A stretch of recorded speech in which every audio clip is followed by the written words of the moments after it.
Ya, ini kita akan masuk ke Pasar Dwi Kora Pematang Siantar. Ini pintu masuknya di gerbang Pasar Dwi Kora.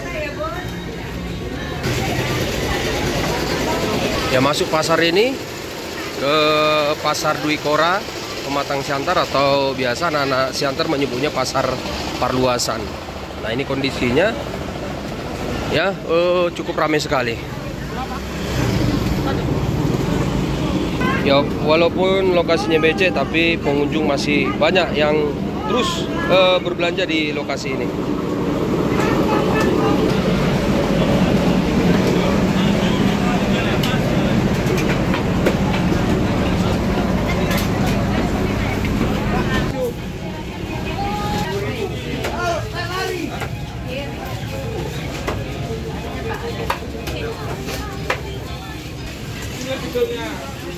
Ya, jadi inilah kondisi pajak perluasan saat ini atau Pasar Dwi Kora Pematang Siantar. Semoga ada perubahan di bawah kepemimpinan Bapak Presiden.